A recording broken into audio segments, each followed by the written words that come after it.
아이폰 17 기본 모델 같은 경우는 주사율이 업그레이드 될 거다 이런 소식도 나오고 있는데요. 그리고 이 디자인에 대해서 제가 여러분들의 댓글을 보니까 반응이 굉장히 엇갈리는데 정말 반반인 것 같아요.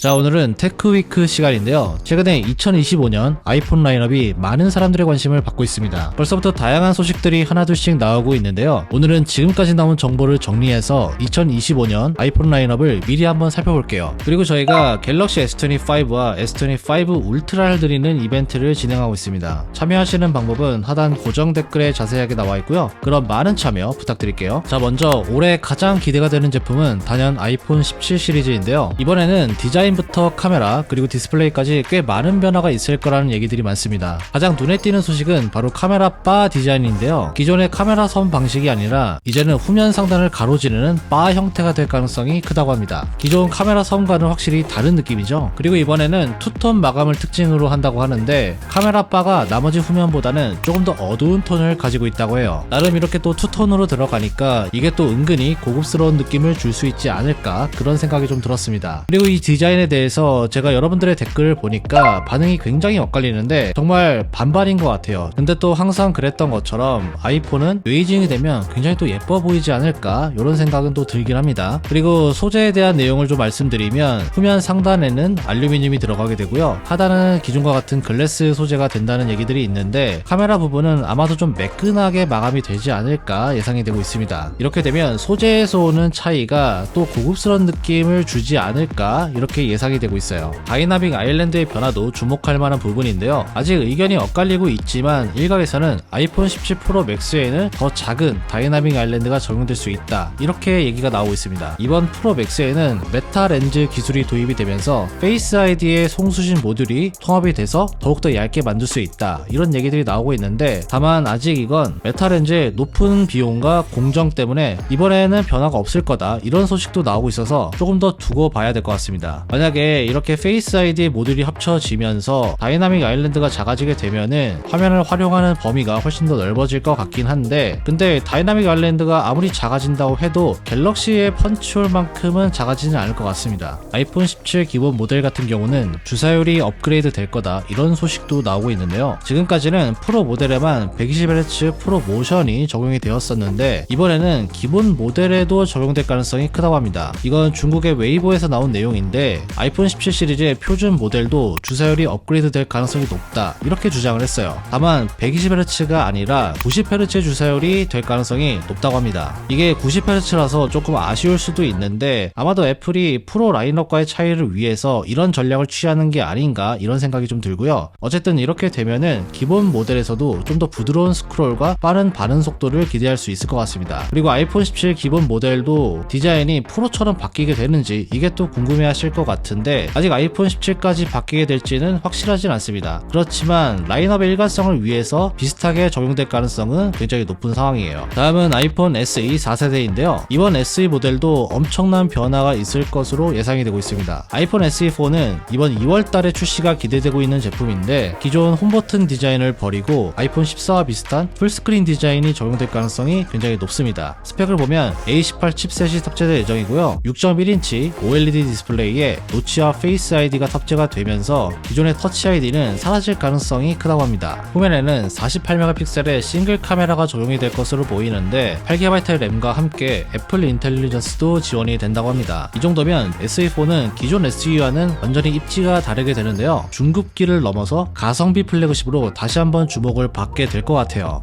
올해는 정말 특이하게 아이폰 17 에어라는 모델이 추가될 예정인데요. 아이폰 17 에어는 가볍고 슬림한 디자인을 특징으로 하는 제품입니다. 현재의 플러스 모델을 대체하는 제품이 될 거라고 하는데 기본 모델보다 훨씬 더 얇고 가벼운 형태가 될 거라고 합니다. 아이폰 17 에어의 가장 큰 특징은 두께가 단 5.5mm라는 점인데요. 이건 지금까지 나온 아이폰 중에서도 가장 얇은 수준입니다. 예전에 나왔던 아이폰 6가 6.9mm 정도 되는데 이것보다 훨씬 더 얇은 두께를 가지고 있는 거죠. 옆면에는 알루미늄 대신 티타늄 프레임이 적용될 가능성이 있고요. 디스플레이는 6.6인치 크기의 OLED가 탑재가 되고요. 배터리 효율을 높이기 위해서 LTPO를 사용할 수 있다는 얘기가 나오고 있어요. 주사율은 아이폰 17처럼 90Hz가 지원될 가능성이 높다고 합니다. 그리고 A19 칩셋과 애플이 직접 설계한 5G 모뎀도 이번에 새롭게 들어가게 된다고 합니다. 또한 디자인은 후면에 길쭉한 바 형태의 카메라가 들어가게 된다고 하는데 여기에는 싱글 카메라가 탑재가 된다고 하고요. 이건 아이폰 17 프로와 형태는 좀 다르지만